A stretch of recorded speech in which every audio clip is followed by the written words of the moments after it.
He will just ask me a little bit about the way the discourses, the Maamarim. What we're learning, Mark, is called a mimer. Mimer comes from the word amar, to say. In Chabad, it has a particular meaning. It refers to Hasidus, that a Rebbe, a Chabad Rebbe, there are seven Chabad Rebbes, said Hasidus. He said a mimer. Maamarim is the plural of a mimer.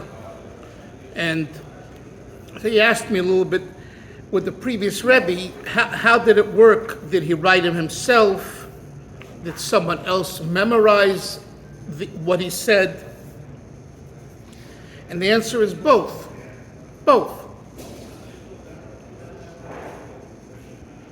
The times that most of his discourses that we have, which begin in 1920, when he became the Rebbe, the sixth Rebbe of Lubavitch of Chabad, he himself wrote what he said. After he said the mimer, he wrote what he said. And sometimes there were changes from what he actually said to the written copy was a little different. The explanation of that is that when a tzaddik speaks, the belief is that it's God going through the tzaddik's mouth. It comes out one way. When it comes to writing, that's already put pen to paper, and there could be something that the Rebbe said that for whatever reason he doesn't want to be in writing. So he didn't include it. But again, it's seldom and it's nuanced, but it does happen. And I'm glad you brought it up, Hillel, because it's important with our Rebbe's Maamarim. And not many Lubavitchers pay attention to this, so it's worthwhile discussing for a few moments. The only two Rebbes that didn't write their own Maamarim was the first, the Alter Rebbe, and our Rebbe. All the others wrote their Maamarim. When the Rebbe became the Rebbe in 1951, he was farbringing on Shabbos Mevorchim and other times. He would speak. But Hasidim were not satisfied with that, and they said, listen, in classical Chabad that we know for 200 years, what sets apart an individual, making him the Rebbe, is the mimer, when he says Hasidus. When he has conversation, even if it's great conversation and holy conversation and Torah conversation, it doesn't yet make him a Rebbe. So the Hasidim were pressuring the Rebbe to say Hasidus. And it was in 1951, on Yud Shvat, January of 1951, when a chassid by the name of Rabbi Alexander Nemtsov, Rabbi Nissim Mendel's father-in-law, who got up at the Farbrengen as a kind of representative for all Hasidim, and he said, the talks are wonderful. In other words, your presentations in talk form are wonderful, and scholarly, and it's great. But Hasidim want to hear Hasidus. Now, mind you, only a man who was born in 1870 could say that to the Lubavitcher Rebbe. He was 32 years older than the Rebbe. He had seniority. So the Rebbe conceded to that, which also shows us that really he wanted to say Maamarim before, but for technical reasons, which I'm not going to go into now, he didn't. And from heaven, this is when he said the first mimer. And even then, he didn't say a mimer the way we heard him say a mimer later, years later. The way he said the mimer was he started speaking like in a tone of conversation. The Rebbe says in the mimer that he gave out for Yud Shvat, and then he went into a sing song. So he preceded the beginning of the mimer with a statement. And guess what? Hasidim weren't happy about that either. Rabbi Yoel Kahn told me this. They were not satisfied that he needs to make an introduction, like, in other words, you're coming to a lecture, you're coming to hear some information. And therefore, I give you an introduction that eases you into it. So the pressure really kept on going from January of 51 till Erev Rosh Hashanah 52. Tafshin Yud Beis, which is still 51, and Rabbi Yoel told me that it was then the mimer of Rosh Hashanah Tafshin Yud Beis, where he started the mimer, I forget the beginning, without an introduction. And then they felt, now you're a Rebbe. So we all say he became Rebbe in 1951. That's on paper. But my understanding from what Rabbi Yoel shared with me is that they still were not satisfied. In other words, why do you have to make kind of introductory remarks? Why do you have to justify yourself? You are the tzaddik. You are the leader, the seventh leader of Chabad Lubavitch. So we don't need any introductions. And that finished Erev Rosh Hashanah. But nevertheless, the Rebbe seldom wrote what he said. And when they pressured him, they continued pressuring him to write his Maamarim. And the Rebbe said, it's either answering people's letters to save lives or to have me write Chassidus. What should I do? I think the answer is very clear. So he didn't, for all the years from 51 till 1986 or so, he didn't write his Maamarim. I remember, I'm from the 70s, it was when we had a few lines or a paragraph or two that he wrote, it was for us like a Yom Tov. It was a holiday for us. Because I remember the mimer, Tafshin Yud Zayin, a mimer that he said in 57, and he wrote a few paragraphs. I wasn't around in 1957, but later I became aware of it, and I said, wow, let me see it, let me learn it. So the Rebbe didn't write his Maamarim. In 1980, in the 80s, 86, I believe, that changed because, and here too, you need to know the facts. There's facts and fable. There's wishful thinking and fantasy, and then there's facts. The facts are that if Rabbi Yoel Kahn would have not prepared those Maamarim for the Rebbe, I venture to say we wouldn't have the Maamarim that the Rebbe edited. Also, it's a fallacy to say that the Rebbe wrote those Maamarim. That is a lie. He did not write them. He edited them, and they became his Maamarim. But he did not write them. That's a fact. The editing was very meticulous, 100%. But they were prepared. I know the two students who were in a room with Rabbi Yoel on Crown Street. For 54 hours, he didn't leave the room. You saw Albert Einstein, I don't say Lahavdil, he was a Jew, a genius, working.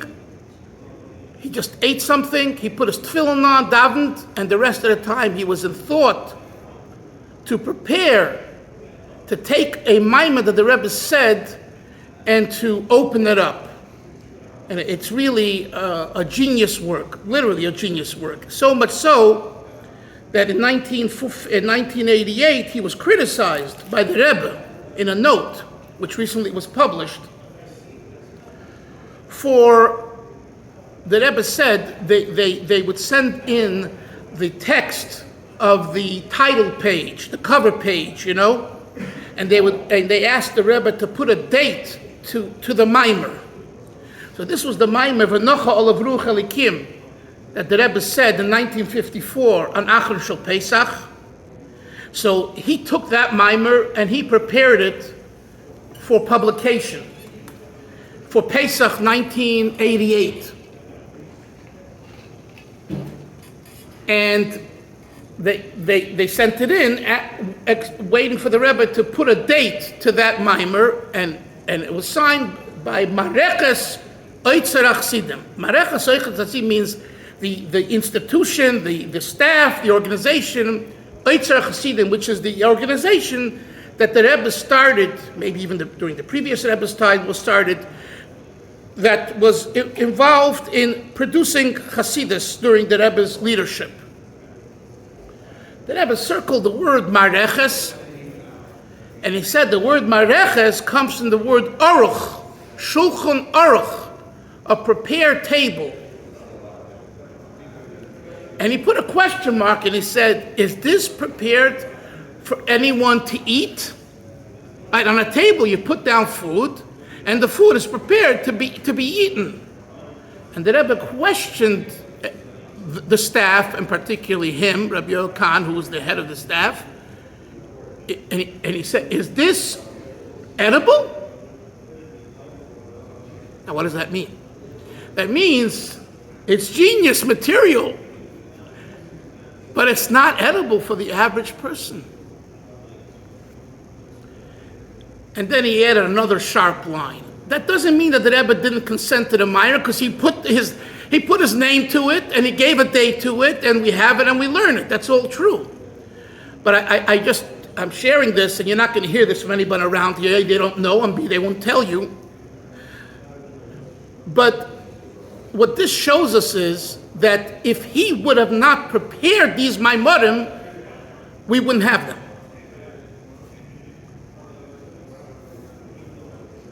You might be wondering, is it relevant? It's not relevant. You wanted to hear a little bit about the background of Maamarim. I'm sharing with you, because the bottom line is to learn Torah, right?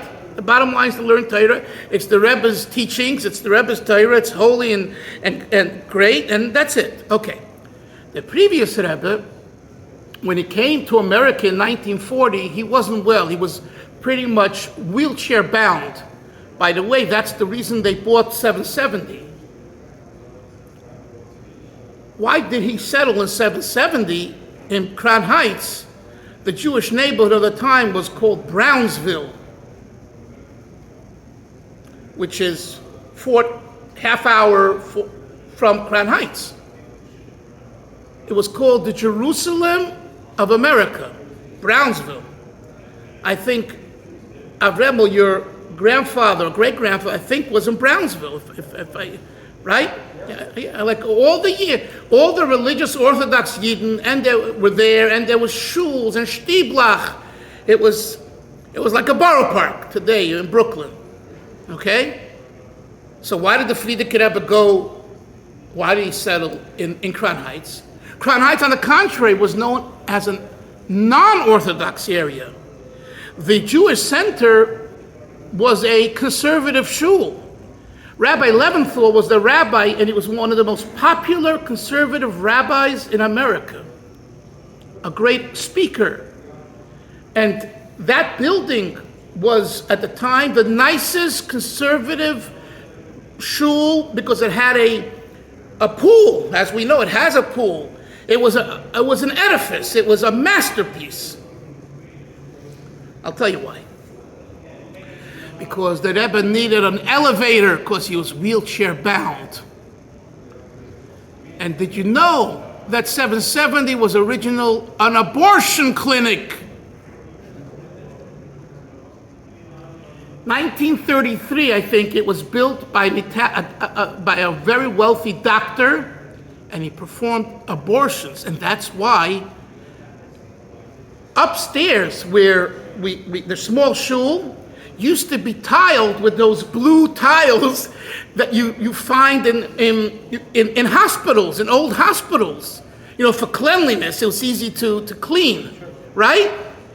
We used to have that upstairs. I think now they got rid of it.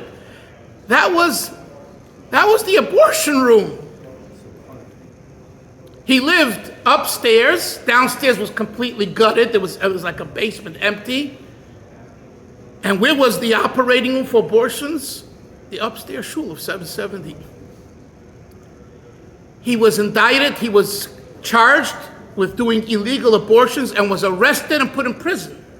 And then he put his house up for sale, and exactly then, Lubavitch Chabad needed a house for the previous Rebbe, and they found the house. I mean, look how it all came together from heaven. You know, he builds a house for himself. He's arrested.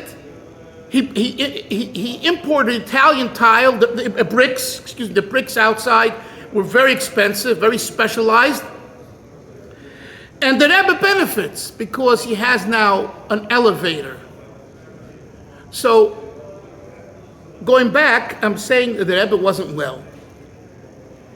His speech from 40 to 45 was up and down, sometimes better, sometimes not. So, for example, in 1942, I think each Monday night, he came down from upstairs, from his apartment, the second floor, to where the Rebbe had his Yechidus room, and he said a mimer there. Not in the shul. Where our Rebbe sat, which was his office, his Yechidus room, that was the place where the previous Rebbe was brought down in the elevator, and he said a mimer there. Why, I don't know. That's what he did. But that was 42. What about 43, 44, 45, 46? So maybe 45. He also, before he had a stroke, I think, at 45, another stroke, whatever. So, but most of the years he wasn't well. So he didn't say Maamarim. What he did is, he suggested to our Rebbe, who was helping him in this regard, to take Maamarim that he said already in previous years, like I told Hillel, the Maimer Bosiligani that we all learned for Yud Shvat, for the anniversary of the previous Rebbe's passing, was said on Parshas Boy 1923. By the way, what's special about that date? And what is it? It speaks about Dira B'Tachtainim. But do you know why? Because that was the Shabbos when the Rebbe came to his father-in-law as the prospective shidduch with the Rebbetzin Chaya Mushka. Parshas Boy, Tov Reish Pei Gimel, was the introduction where Rebbe Chaim Altois, who was the broker, the Shadchan, who brought him. And what does he speak about in the Maimer? About making a Dira B'Tachtainim, the 7th generation. 1923. So in 1950, when the Frierdiker Rebbe says, I would like you to take this mimer and prepare it so that I could give it out to Hasidim to learn, and then he passes on, what is it about? Dira B'Tachtainim, 7th generation. Huh? You see how it all comes around? Mamish b'diyuk, exactly. And I'm not making this up. This is facts. These are facts on the ground. So the Maamarim, so let's say this mimer that we're learning, he'll ask me about. This mimer, the Frierdiker Rebbe said, I told you, he said it in Brownsville, the second night of Rosh Hashanah. He later wrote the mimer. He was well enough to say it, and later he wrote it up. So you will find Maamarim, select ones here, select ones there, that he actually said. Now again, when was this? 1929. His health was better. Look at the two videos online, him coming off the boat 1929 and him coming off the boat 1940, it's two different people. In 1929, you see the way he walks off the boat like this, like a real king. You can see a strong man and his posture, and that's after they beat him and everything else. But his multiple MS and whatever else he had did not hit him then yet. That's 29. But in 1940, he already was much more ill. People think that he was in a wheelchair because they threw him down the steps in 27. That's a fallacy. It's not true. That they threw him down the steps is true. He says they did. And that they hurt him, that's also true. But the reason his speech was slurred and difficult to understand at that time was because of that condition, I believe. And later, 45, the stroke added to it. Any questions before we go into the text? Yes? What was the second statement? The Rebbe, he wrote two things. Oh, the second one was, not only is this mimer not edible, but so too many of the others are also not edible. I just saw this note 2 months ago. I still can't swallow it. It doesn't shake, my belief in the Maamarim that the Rebbe's, but it does bring to mind something that I've been, saying all the time, is why are we learning easier Maamarim for people?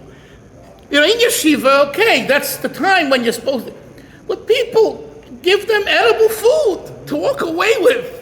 When you get so intricate and details, and within details, splitting hairs, it's phenomenal. It's genius. But you need a background. You need a what? I don't think it's for everyone. Beklalut, it's for everyone. But beprotiyut, in general, Mark, it's for everyone. But and I see these young bacharim that really don't know, haven't learned 5 years of the Rashab's Chassidus, and they're learning those discourses. God bless their mashpiyim. I don't know what they're thinking, but I know when we were in Morristown with Rebbe Tzibul, and we learned the basics, and then we went to Rebbe Yoel and we learned more basics, then we can appreciate a little bit the Rebbe's Maamarim. The Rebbe built another rule you need to know. You're sure you're following, yeah? Yeah. Just by the way, the Maamarim of Enoch was redone after? I heard it was redone. I heard, but I don't know enough, and I don't know if they'll ever tell us. I knowing Rebbe Yoel, after getting such an answer from the Rebbe, I would think, and I heard that he redid it, but again, it's still, so I heard that he did, but it's still, I don't think it meets the criteria that the Rebbe said. And you have to understand, the Rebbe writes to Rabbi Zevin, Rabbi Shlomo Yosef Zevin, who's the author of the Encyclopedia Talmudis, Encyclopedia on the Talmud. It's like 30 volumes. So when the Rebbe said he wants a encyclopedia on Chassidus, if there's a encyclopedia on Talmud, why shouldn't there be an encyclopedia on Chassidus? And through President Shazar, he got funding. There's a lot of details for another time, another Fabringen. Bottom line is, he got the funding. Who was given the job? Rebbe Yoel Khan. He was given the job to prepare the encyclopedia of Chassidus. Okay. They sent a sample to Rabbi Zevin, and he said, I don't believe this is the way an encyclopedia should be written. And he wrote that to the Rebbe. And he said, such detail, such nuance, such splitting hairs, that's not the job, in his opinion, of an encyclopedia. So the Rebbe wrote back to him, I agree with you. I've told him already, but I don't have a right. The Rebbe writes this. It's in a letter. You can see it. I don't have a right to remove someone's pleasure in learning Chassidus. And I find this as a phenomenal insight into the Rebbe, into life, every person has a certain style of study, a certain style of speech, a certain style of writing. And someone who really believes a certain way, and this is how he thinks, and this is how he writes, for someone else to tell him you must do it differently, It's a disaster because it won't be, in Hebrew there's an expression, koreach mikan v'koreach mikan. You won't get anything. You get a compromise. So the Rebbe was telling Rabbi Zevin, I agree with you, but that's not the way this man thinks and writes. And for me to force him to write that way is A, unfair, B, it won't work. And I think that's something to, in life also. Sometimes we pressure other people. If that's not who they are, you're not evaluating them properly, and you have to give them their autonomy in their room. And the Rebbe gave him his autonomy, and was it to the liking of Rabbi Zevin? No, and frankly, it wasn't to the liking of the Rebbe, on a certain level. But that's who the Rebbe put in charge of the project, because only he can write an encyclopedia, can put an encyclopedia together. When it was accomplished? There's 9 volumes and there's much more to print. No, Yes. and when it's gonna- I'm sorry? When it was accomplished, when it's finished. Oh, he didn't finish it. He didn't finish it. I mean, he's already in heaven, but there's a lot more that he worked on. There's probably another 5-10 volumes that they probably have, but I don't think it was finished. And there's people that's still working on it? There's one person, Rabbi Charatanov, who worked with him, and he's continuing to work on it, yes. And he also is very knowledgeable Chassidus, but Rabbi Yoel was also a perfectionist. Anyway, I don't want to talk. He's a perfectionist, so that's another, the Rebbe chose a perfectionist to write an encyclopedia. So I wanted to say, that's great. On the other hand, that's not great, because nothing is good enough. And the Rebbe writes him in that letter, the Rebbe writes to Rabbi Yoel in another letter, he says to him, I know that you want to do it perfectly and all that, but put it out now and you'll be mashlim, you'll complete. You'll correct the issues later. But he couldn't do that. He couldn't do that. He wasn't that type of a person. So when you ask me, Hillel, about what the Rebbe said, and so many others are not edible, do we need it? We need that too. We need that too. Chas v'sholom. We need that. But we need to know that, who is your audience? Who are you learning? Young kids who are just starting to learn Chassidus, they need the fundamentals. That's my opinion. I'm sure people disagree, and that's fine. What do you say about this issue, Yeshua? What's your thinking? I was just thinking about the difference between like Maamarim and Siddhis, because you said like Maamarim, they may not on some level be for everybody to learn, just because of it's like learning sometimes very, very deep subjects, and it says one deep subject, and then it's already on by the time You mean the Rebbe's Maamarim? Yeah, there was Maamarim. By the time you're already thinking about that subject, it's already on to the next. But like versus like if you kind of compare them to like Sichos, Right. Like a mimer is like, I don't know which part of Torah to like kind of compare it to, but it's like if one is like very like has all that just content in it, and then a Sicha can take some of these concepts and go on for pages at length, but it's more palatable. Listen, we're talking now about certain Maamarim from certain Rebbes. For example, the second Lubavitcher Rebbe, if you compare the Alter Rebbe's Maamarim in Melukat Torah Or, which is a staple in Chabad, to the Mittler Rebbe in Torah's Chaim, he's basing it on his father's, it's like night and day. He spends 20 pages on 2 pages of the Alter Rebbe. So therefore the elaboration and the analysis and the analytical style of the Mittler Rebbe is wonderful for the mind. In other words, he gives you this example and this example. Where's the Alter Rebbe? Look at the Torah is very hard to learn, very hard to understand. He says v'zel v'zel v'zel v'zel, and he brings a pasuk. It's a complicated limud. It's a very complicated limud. We didn't really learn the Torah in yeshiva. We learned, the basics. Adam ki Yaakov, certain Benekdashti, certain basic Maamarim, Mamala and Saiviv, certain basic ideas. But by and large, it wasn't. It's a very difficult type of study. But I thought you were Wait. So I'm saying is, the Rebbe Rashab, the fifth Rebbe, his discourses are very elaborate. He was called like the Rambam of Hasidus, where he analyzes and he breaks down things and he, with lots of verbiage. What I'm getting at is we need the verbiage. We need the elaboration so that we could put our heads around it. When things are very concise and brief, it's more difficult to wrap your head around it.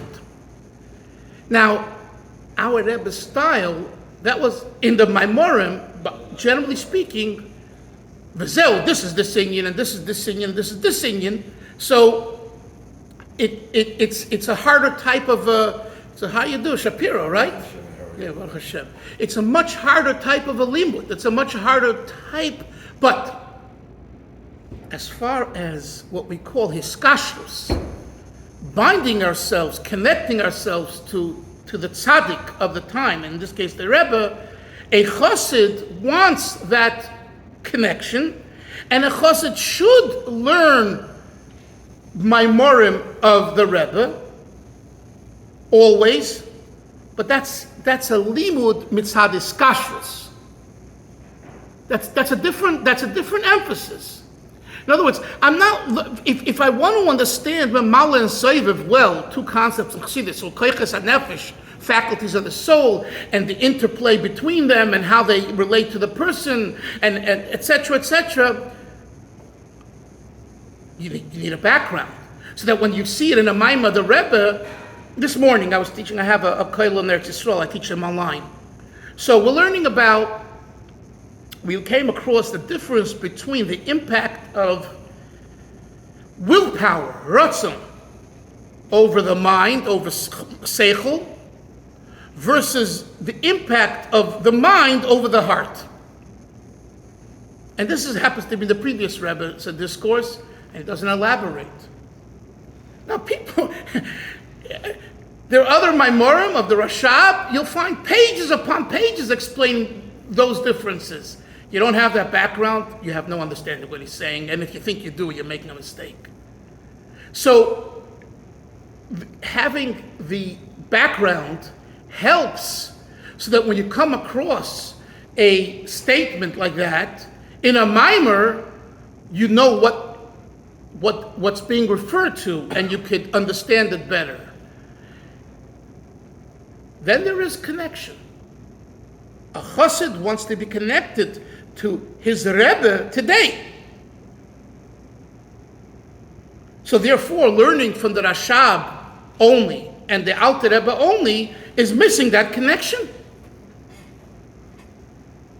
So it's two separate, important things, but it's two separate ideas. Okay, we got off on a tangent. Let's go back to learn a little bit insight. We are in the Maimer. What? I think we're starting now with Be'u. Yeah, we're on page 36. This is a little easier. The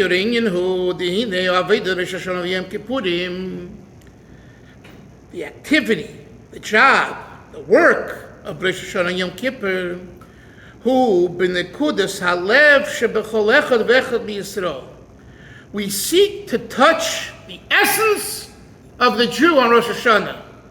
Not their hair color, and not what kind of house they have, and not what kind of rabbi they are, but who are you?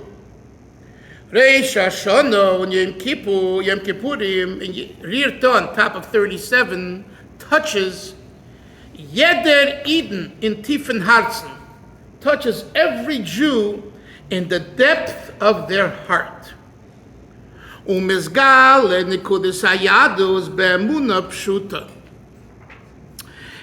one's quintessential soul, the neshama, is revealed through simple faith. Mark, I believe in God. I believe God is judging me today. I want to be better. I will be better. Simple faith. I don't know how you look, God, and I don't know how you smell. I just know there is a God, and I believe in you. Emunah pshuta. In regard to this aspect of Nekudas Hayadus, the quintessential essence of every Jew, there are no differences, there are no levels. The Bahasaga, when it comes to comprehension, when we're talking about the revealed faculties, there are differences. One who comprehends more or less. Avo b'nekudas hayadus, when it comes to the quintessential essence, the neshama, shehu mitzad etzem neshama, that's the perspective of the essence of the soul. In there's no differences. V'rak she'elu she'em bali asoge v'havona harim kroivim yoser, those that have more comprehension are closer. She is gala etzlem nekudas alev, that the essence will be revealed to them easier and more frequently. In comparison to those that have no comprehension. This is true that Rebbe says throughout the year. Usman is Galos Kirev Hamoir Nitzutz. It says it's the time when the illuminary, the Ma'or, is close to the spark. Hashem's arm is stretched out. Therefore,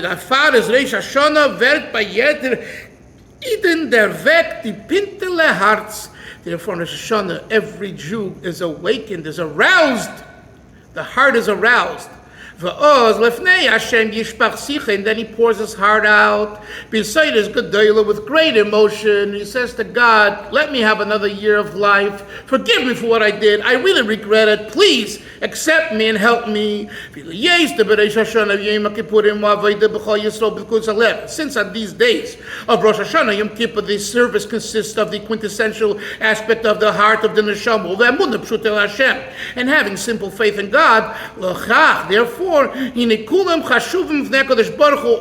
are important before Hashem, are before Hashem. And that's why it says Kulchem. Yes, Elio.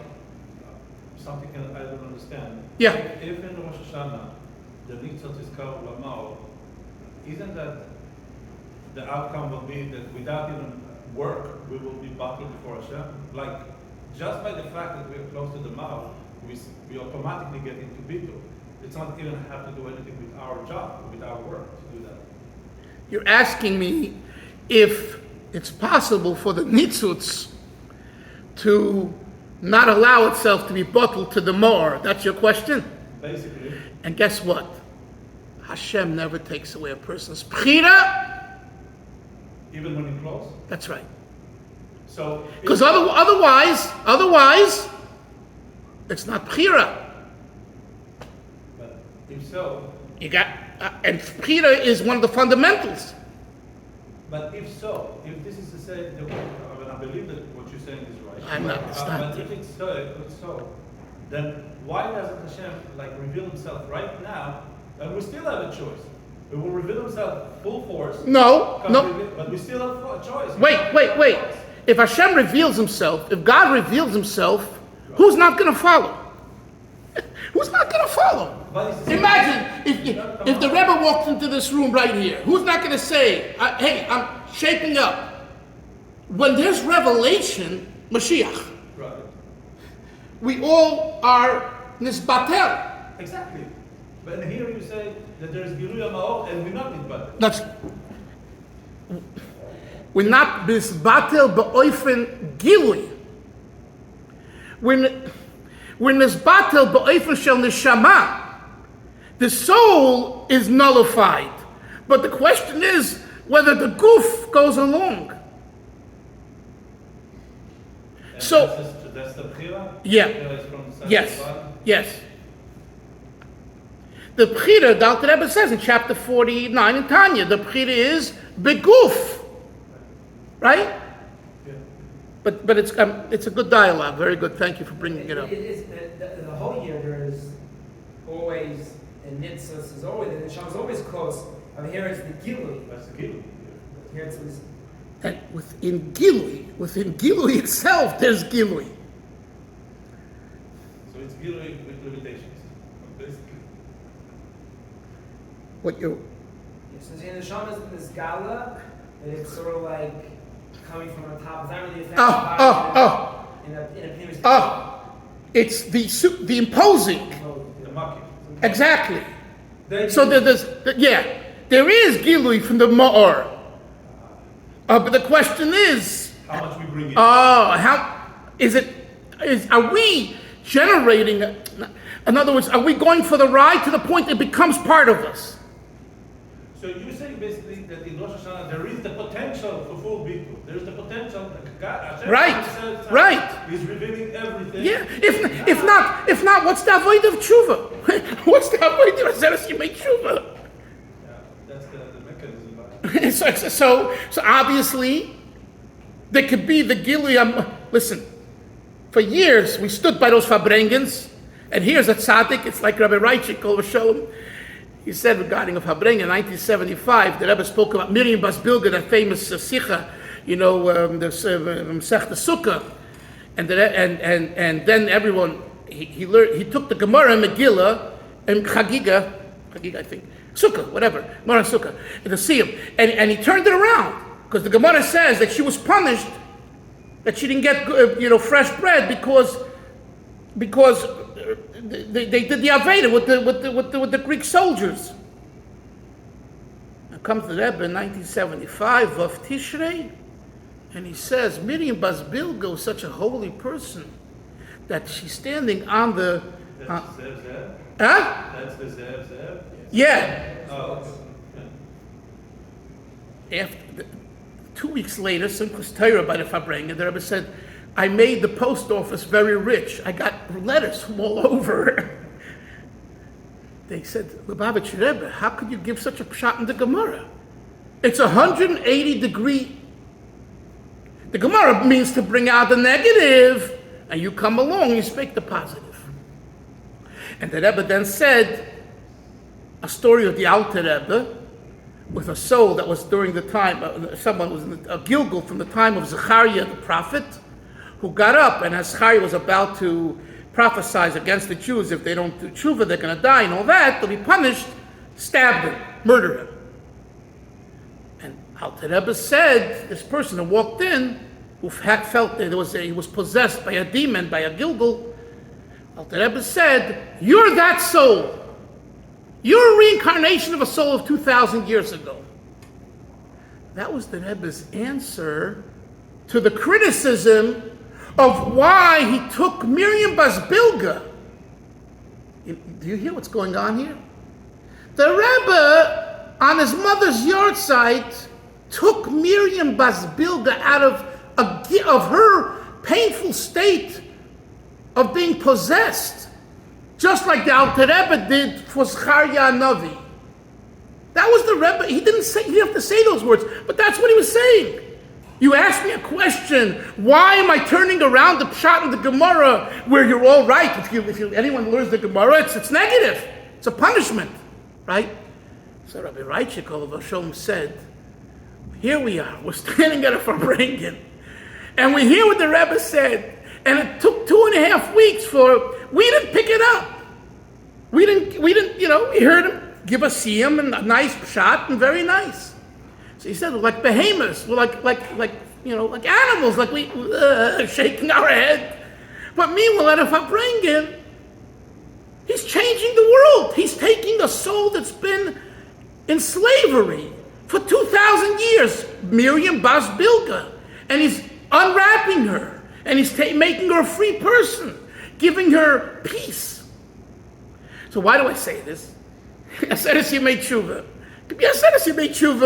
And the more is here, it is this way, and nevertheless, and that's why we have to do tshuva. Let's continue. What time is it? I don't know the time.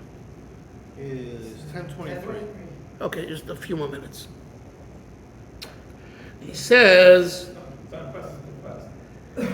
Dehine Reish Hashanah Yom Adin VaMishpat. Rishon is a day of judgment of Kol HaChayim for one's entire year. U'Kamaimer Milay Nifkat Kayem Hazeh B'Chol B'Yerlim Yavurim L'Fnei Lechem Neimarim. The entire world is judged. Adin VaMishpat Reish Hashanah Ein Rak Din Kloli Kim Din Mumshat Prati L'Chol Echad V'Echad B'Frat. Now here the Rebbe tells us Rosh Hashanah isn't just a general judgment, day of judgment. It's a day of judgment for every detail. Ukamayma, v'sispoy, v'simne, we say this in the Sana Toikev, over there, you'll be counted, v'sivke, nefesh kochai, lachtoch, kitzulach, lechol nefesh, v'nechab yichud. These are parts of the prayers on Rosh Hashanah. Everyone's years are designated on Rosh Hashanah. V'lichter is gzar dinam, the ksiva, right? Mark, on Rosh Hashanah, we are written. When are we sealed? On Yom Kippur. Right. Im yichye, whether one will live. And even if you live, will you really be living? What type of life will it be? Im betachas abrius, if we'll have good health. The Rebbe doesn't even want to say, he just says, God forbid, and he says, kula, etc. He won't put it in writing. The health of your family, is in every detail. They came, who came along? The Satan. To stand by Targum, and the Targum says, this is when, on Rosh Hashanah, the day of great judgment.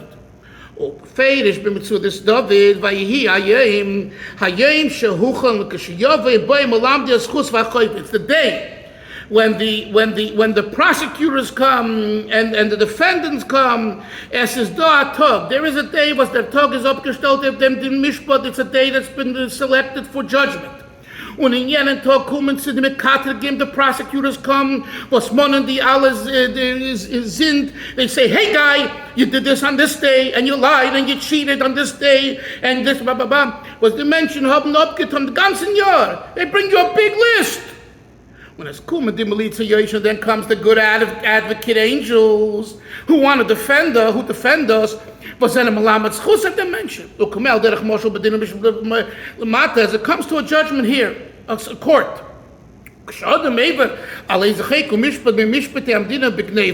When someone does something like stealing, robbery, or murder, next page, top of 38, or ripping one off, right? Right? So the sinner is called to, hey, come here, you got to come to court.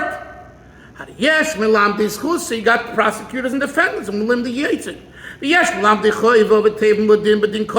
the prosecutors say, hey, for what you did, you deserve great punishment. For desecrating the laws and judgments. The prosecutor has a double demand. Number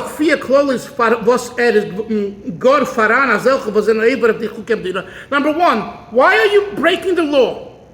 That's number one. Why are you breaking the law? Number two,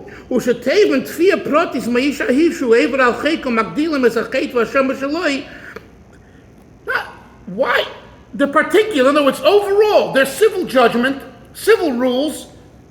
That's one thing. You basically are breaking law and order. Number two, this is your particular issue that you violated.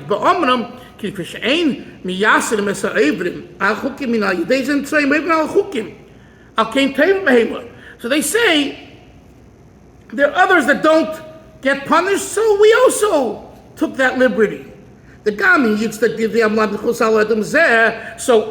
the defendant says, look, judge, hey, they other people did the same thing and they aren't punished. Why should he be punished? So the prosecutor says, well, this guy set a precedent, and when we're setting a precedent, that's a terrible thing. Therefore,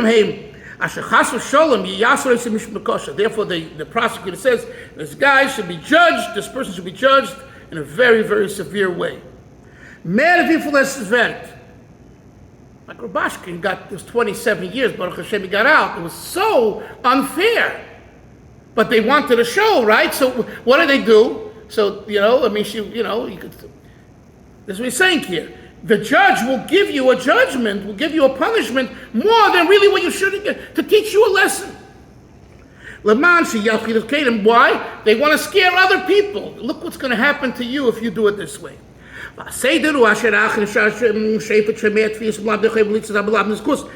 after the judge hears the defense attorneys present their case, they say, hey, stand up yourself. All right? This is a lawyer.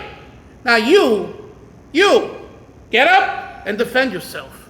We have to get up on Rosh Hashanah and defend ourselves.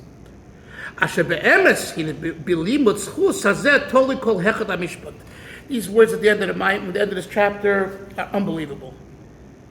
He says that the limud zchus, speaking positively and meritoriously about someone else, tolui, kol hechlet hamishpat. On someone else or on Atzman? On Atzman. It's like you're saying, you have to get up yourself and talk to the judge. Prosecutor said their thing, the defendant lawyer said their thing, now it's your turn. Get up. You're the sacrifice. Get up, right? Limud zchus. Tell the judge, have mercy on me. Think about all the good things that I've done. And please, give me a less of a punishment and all that. And he says here, look at the words, Asher be'emes, hine belimud zchus hazeh, tolui kol hechlet hamishpat. The final verdict of the judgment depends on the limud zchus. Oh, yourself. Yeah. It's a very powerful thought. So, what we need to walk away with from this Nakuda is we need limud zchus. In other words, you're going to come up there. You have to have a limud zchus to show the judge. In other words, yes, in this issue I violated. You know how many good things I did, and therefore, and I'll tell you something. Without names, I know someone that went through a serious judge case and could have been in prison and all that. And I saw the letters that people wrote, like 30 people, all zchusim, what this person did in the community. In other words, what the wrong was a wrong.